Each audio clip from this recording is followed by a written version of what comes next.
Hello दोस्तों, एक बार फिर से स्वागत। मैं आपका दोस्त, आपका होस्ट मिस्टर सिंह, और मैं आपका स्वागत करता हूँ आपके अपने चैनल में crypto idea with mister Singh. जैसा कि आपने थंबनेल्स देख ही लिया होगा और जैसा कि मेरे पिछले वीडियो में आपको मैंने पहले बता दिया कि किस टॉपिक पे आने वाला है हमारा वीडियो, तो बिना किसी देरी के हम स्टार्ट करने वाले हैं इस नए जो टैक्सेशन जो लगने वाला है इंडिया में। एग्जैक्टली हम TDS की बात कर रहे हैं।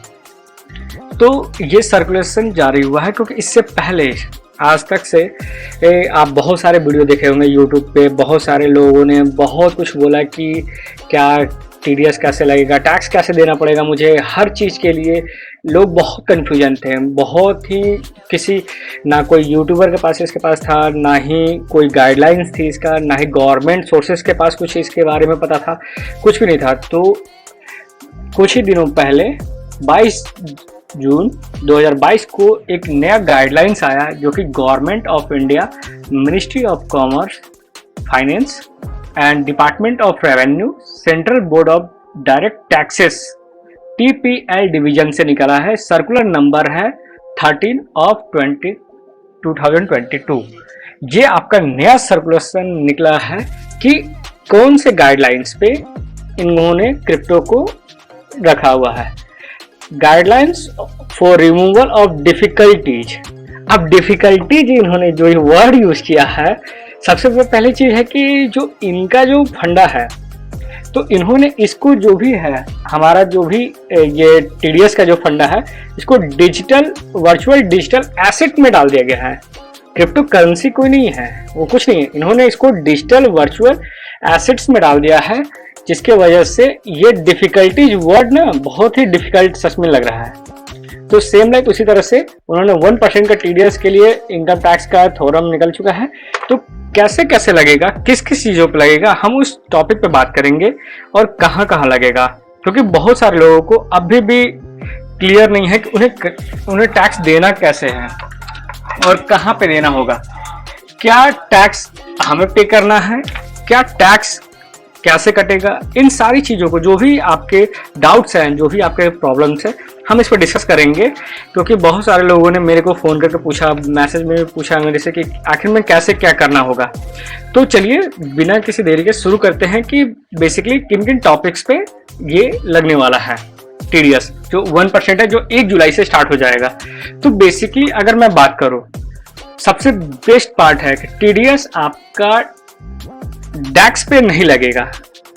DEX मतलब डिसेंट्रलाइज एक्सचेंज। अब आप बोलिए कि ये DEX क्या होता है, मुझे तो कुछ पता ही नहीं है कि मुझे।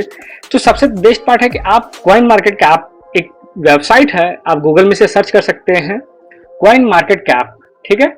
ये आपका लिंक इसी तरह से है, ये नाम है इसका कॉइन मार्केट कैप, आप इसको सर्च कीजिएगा, ठीक है। देन उसके बाद आपको आना है यहाँ पे एक्सचेंज का एक कॉलम बना है, वहां पे लिखा है स्पॉट, डेरिवेटिव और DEX। तो DEX वाले ऑप्शन पे अगर आप आइएगा तो आपको ये ओपन होगा, ठीक है। डिसेंट्रलाइज एक्सचेंज, यहाँ पे लिखा हुआ top currency crypto currency decentralise exchange DEX। मतलब कि टोटली कोई सेंट्रल अथॉरिटी नहीं है उसका।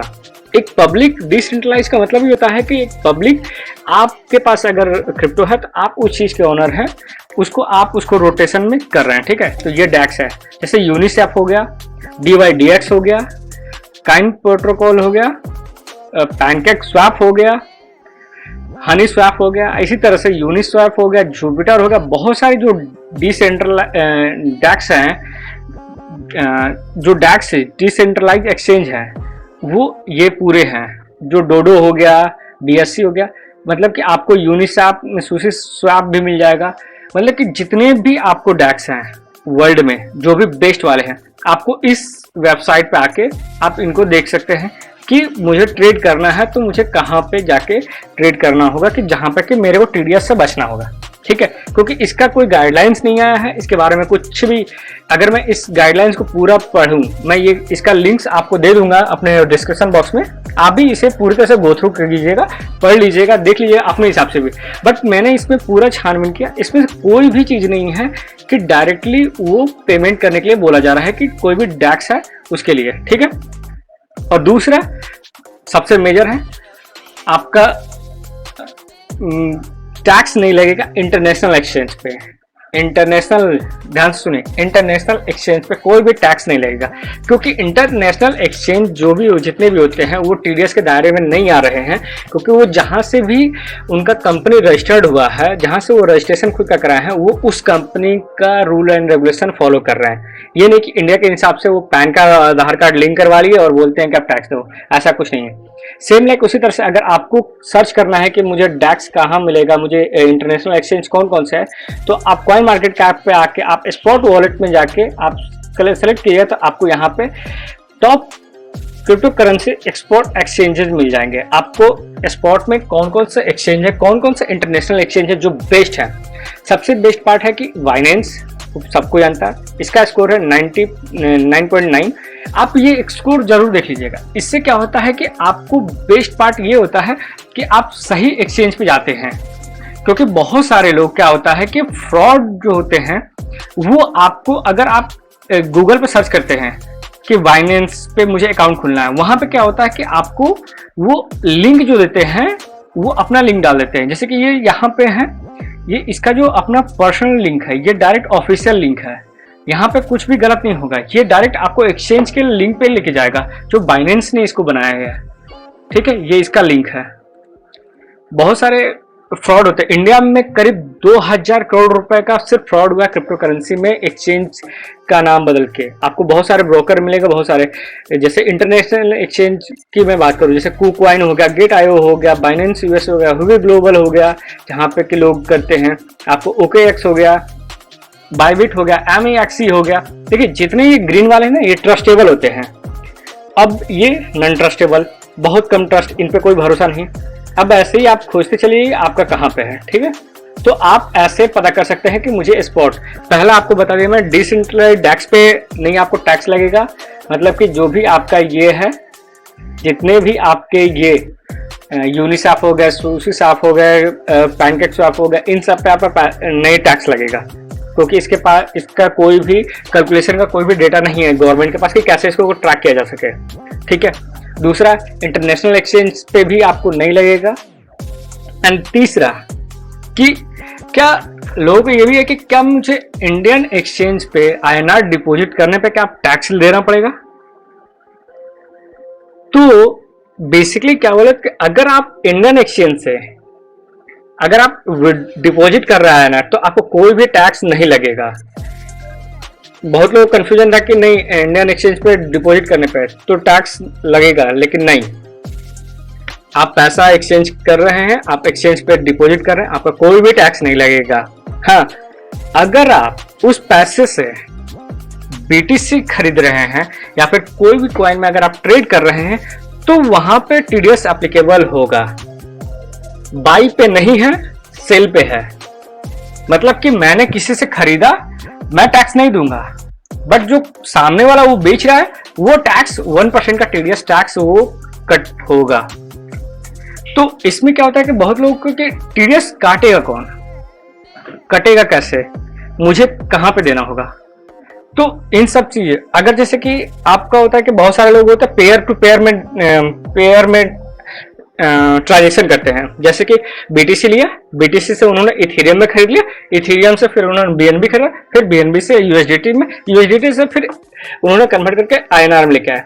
तो आपको जितनी बार आपने हर जगह ट्रांजेक्शन किया, क्योंकि आप यहाँ पे क्या कर ट्रेड नहीं कर रहे, आपने स्विच कर रहे हैं, तो आप जितनी जगह करिएगा वहां पे उतने परसेंट, 1% का आपका TDS लगते जाएगा। आपके जैसे 1 लाख का है तो 1% 1000 रुपये आपका कटा BTC में कन्वर्ट करते हुए, फिर उसके बाद 1% जब 99,000 हो गया तो 99,000 का फिर 1% जो आपने ETH में किया, इथेरियम में कन्वर्ट किया, उसका लगेगा। फिर उसके बाद मतलब जितनी बार आप ट्रांजेक्शन आप ट्रेड करोगे तो आपको लगेगा, और ये सारी चीजें आपका इंडियन एक्सचेंज पे ही होगा। बाई, क्योंकि इस जगह पे आपने क्या किया कि आप एक्सचेंज भी कर रहे हो, क्योंकि आपने सेल बाई तो कर लिया, ठीक है, आपका वहां पे भी 1% लग गया और 1% जो सेल करेगा। इससे पहले सिर्फ था कि आप INR से, याद रखिएगा, सिर्फ अगर आप INR से डायरेक्ट BTC खरीद रहे हो तो आपको बाई पे नहीं लगेगा, सेल पे लगेगा। अगर आप किसी से एक्सचेंज करते हो पेयर में, तो वहां पे आपको बाई और सेल दोनों पे लग रहा है। कि जैसे कि आपने BTC खरीदा एक्सचेंज पे उसको फिर ETH में कन्वर्ट किया, फिर उसके बाद आपने उसको USDT में कन्वर्ट किया, तो उस पर आपको लगेगा। तो जैसे कि इसमें है कि अब सबसे बड़ी क्वेश्चन आ गया कि TDS काटेगा कौन, कैसे देना होगा मुझे। तो इसके लिए सबसे पहले क्या है कि आपका जो भी TDS है, आपका जो भी TDS कट होगा कि 12 बजे से पहले 12 बजे तक से ही उसको सेट ऑफ कर देना है। यहाँ पे आपको लिखा है the accumulate balance of primary VDA at 00 hours, उसको उसी समय पे जो उसको convert into INR based on the market rate existing at that time. मतलब कि जिस टाइम में आपका जो TDS है जो कटा हुआ, चाहे सुबह में आपने खरीदा, चाहे आपने 4 बजे खरीदा या फिर आपने रात को 10 बजे खरीदा, उसी रात में एक्सचेंज वाले क्या करेंगे कि आपका ही जो भी TDS कटेगा उसको तुरंत उसको कन्वर्ट करेंगे, मार्केट रेट जो भी चल रहा है उसमें वो INR में कन्वर्ट करके, और उसको BTC में भी कन्वर्ट कर सकते, ETH में भी इथेरियम में भी कर सकते, USDT में, जिस भी टाइम में उसी समय रात में कन्वर्ट करके, और वो चीज आपके पैन कार्ड पे डिडक्ट करा देंगे, वो डिपॉजिट कर देंगे आपके पैन कार्ड पे। अब जैसे ही अगर आप ITR फाइल कीजिएगा तो वैसे ही आपको जो 1% जो आपका TDS कटा है वो आपको वहां पे आप क्लेम कीजिएगा, ठीक है। और तीसरी बात, 10,000 से नीचे, ये बहुत बड़ी बात है, जो कि छोटे छोटे इन्वेस्टर होते हैं, जो कि स्टूडेंट हो गए, छोटे मोटे लोग हो गए जो सीखते हैं, 10,000 से नीचे बाई और सेल पे कोई TDS नहीं है। पहली बात, बाई और सेल पे कोई TDS नहीं है 10,000 से नीचे। इस पे पूरे सेक्शन में लिखा हुआ है, आप पढ़ लीजिएगा, आपको पूरी तरह से मैं बता दूंगा। एंड जो भी आपका TDS लगेगा, जैसे कि अगर मेरा TDS कट गया तो आप उसको अगले, जैसे अब भी जुलाई में अपना TDS कटा आपका, तो आप अगले जुलाई के बाद ही उसके बाद क्लेम कीजिएगा। मतलब कि आपको 1 साल वेट करना पड़ेगा और वो TDS आपके ही पैन कार्ड में डिपॉजिट रहेगा, ठीक है। तो ये सब सारी चीजें रही। और दूसरी बात ये है कि बहुत सारे लोग पूछे सर फ्यूचर ट्रेड में भी कटेगा क्या, तो भाई मैं बता दे रहा हूँ, फ्यूचर ट्रेड के बारे में अभी गवर्नमेंट को खुद नहीं पता है कि फ्यूचर ट्रेड भी कोई ऑप्शन होता है क्या यहाँ पे। तो अभी तो ऐसा कुछ नहीं है फ्यूचर ट्रेड के लिए, तो आप फ्यूचर ट्रेड कर सकते हैं, बट अभी वेट एंड वॉच, देखना है कि अभी उसके लिए कोई नोटिफिकेशन और सर्कुलेशन तो आया नहीं है, आपको वेट करना पड़ेगा। और था सबसे मेजर पार्ट एक चीज, P2P वाले, जो कि P2P जो कर रहे थे उनके पे भी टैक्स लगेगा, क्योंकि अगर आप INR से आप USDT खरीद रहे हैं तो 1% TDS आपको लगेगा। आप जो भी पर्सन आपसे ले रहा है तो आप उस, या तो फिर उसके बदले में आप उसका TDS काट लीजिए 1% का और उसके पैन कार्ड पर डिपॉजिट कर दीजिए, ताकि वो गवर्नमेंट से क्लेम कर सके। तो मुझे लगता है कि ये सारी चीजें आपको क्लियर हो गई हैं। अगर कुछ भी डाउट्स है तो आप मुझे कमेंट कर दीजिएगा, मैं और एक वीडियो बना दूंगा ताकि जिससे कि और अच्छे से आपको क्लियर हो जाए ये सारी चीजें। इसी सारी ऐसे ही नॉलेज के लिए मेरे चैनल को सब्सक्राइब करें और बेल नोटिफिकेशन दबा के रखें, ताकि आपको कोई भी इंफॉर्मेशन मिस ना हो। और मेन जो TDS का जो फंडा है वो 1 जुलाई से स्टार्ट हो जाएगा, और जो प्रॉफिट एंड लॉस पे जो 30% का जो टैक्स की बात है, मुझे नहीं लगता कि इस साल कोई टैक्स दे पाएगा, क्योंकि मार्केट वैसे भी नीचे गिरा हुआ है, सबका पोर्टफोलियो 90 to 80% डाउन होगा। तो भाई 1% TDS पे ही काम चला लो, 30% टैक्स नहीं देना पड़ेगा। ये मेरा पर्सन है, ये आप लोग अपना लेके मत चलिएगा, क्योंकि मेरे जिस तरह से मार्केट का रिकवरी देखी जा रही है तो उस हिसाब से रिकवरी भी होने में टाइम लगेगा। तो अभी तो आधा साल तो हमारा निकल गया ऐसे ही, और अप्रैल से तो फिर उन्होंने 30% टैक्स लगाया, तो वो भी नहीं हो पाएगा। बस TDS का जो है वो 1 जुलाई से स्टार्ट हो जाएगा। सो सेफ इन्वेस्टिंग, और अच्छे से इन्वेस्ट कीजिए और अपने पैसे को बचा के रखें ताकि आपके फ्यूचर के लिए। एंड ऐसे ही नोटिफिकेशन एंड ऐसे ही इंफॉर्मेशन के लिए हमारे चैनल को सब्सक्राइब करके रखें, बेल नोटिफिकेशन दबा के रखें, ताकि जिससे कि आपको कोई भी इंफॉर्मेशन मिस ना हो। तब तक लिए bye bye, have a great day.